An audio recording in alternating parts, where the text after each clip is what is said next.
Well, generally, what we consider to be holidays were, in fact, holy days in Africa, specifically in ancient Kemet, Egypt, Nile Valley culture and civilization.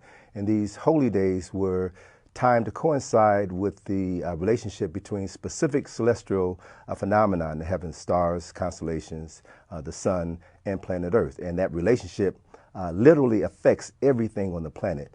And because there was a specific impact on the way that the Earth's relationship to the sun, as it revolves around the sun, affects everything on the Earth, that specific times for certain holy celebrations were organized. So this season, this winter season, is a time where we're approaching the winter solstice, which is the shortest day of the year. And we have celebrations now, Hanukkah, Festival of Lights.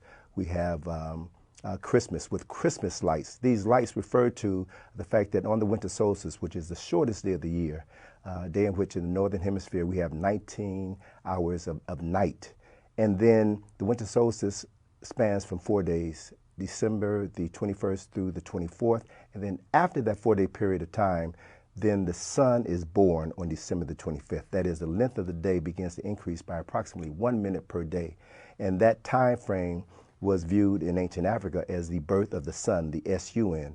In other cultures or traditions, that tradition came down to us as the birth of a savior who was viewed as the Son of God. But many of the traditions that we now find in Christianity, for example, the birth of Jesus on December the 25th, the birth of Jesus in a stable, all refer to specific phenomena that were happening in the heavens and were acknowledged by Africans in Kemet in the Nile Valley over 6,000 years ago. We know this because we can look up in the sky at night and we can see specifically a constellation of Orion dominates the nighttime sky. And the constellation of Orion was known to the ancient Egyptians as Sahu. That was a constellation associated with a primary deity by the name of Asar or Osiris. He was the Lord of resurrection. And according to the story, Asar was murdered by his brother. And after his death, his spirit came and impregnated his virgin wife, Set, who then 9 months later gave birth to their son Heru on December the 25th. Now this story sounds familiar because it's a story, it's an African story that's over 6,000 years old. Heru was born on December the 25th, the same birthday as his father. He was born to avenge the murder of his father and restore his father's kingdom. So this is a story, this is a myth that was a metaphor to help explain specific phenomena that were happening in heaven. So the priests in ancient Kemet were aware of this phenomena, and they in turn created rituals that will allow the people to maintain a certain system of order. After foreigners came into Kemet, they adopted many of the traditions of the Nile Valley, and they adopted many of the personalities and changed their names. So Asar was renamed Osiris, Aset was renamed Isis, Heru was renamed Horus, and then that story is a story that is later modified after the Romans conquered Egypt in 30 BCE, took Egypt away from the Greeks, and they then took these same personalities and they were known to their people as the Madonnan child, the Black Madonnan child. And ultimately, when Rome began to establish Christianity as the state religion, they then took this story of Asar, who is known as the Lord of Resurrection, and his son Heru, and morphed them into the religion that we now know as Christianity, with the birth of Jesus on December the 25th. December the 25th is the birth of the sun, sun, when the length of the day begins to increase by approximately 1 minute per day.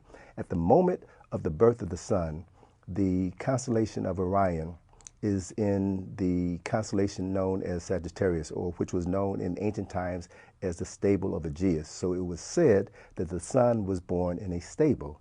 There are 3 stars in the belt of Orion, which makes this constellation so readily identifiable.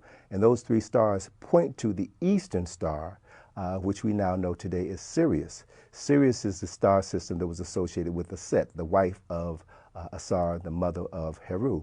And so in ancient times in Kemet, those 3 stars in the belt of Orion, or Sahu, were known as the 3 wise men, or the 3 kings. The eastern star, or Set, rises in the east around the time of the birth of the sun on December the 25th. And at the same time that eastern star is rising, it is rising in the constellation of Virgo, the Virgin. And so it was said then that the sun is born of a virgin, because the constellation of Virgo is halfway above the horizon, literally being bisected by the horizon. So the sun was said to have been born of a virgin. So this was a metaphor, if you will, for celestial phenomenon that determined specific things that were happening on earth. Others appropriated this knowledge and then incorporated it into their religious system and changed the names of these original mythological personalities. So we now know, beyond a shadow of a doubt, that the celebration of December the 25th as the birth of Jesus was a celebration that did not come into existence until at least 350 years after the birth of Christ. It was a result of conferences and meetings that were held by Constantine and Theodosius in order to hammer out the basic traditions of what would be the official state religion of the Holy Roman Empire. And no minister, no theologian today worth their salt can tell you with honesty that Jesus was born on December the 25th. Nobody knows the date that Jesus was born.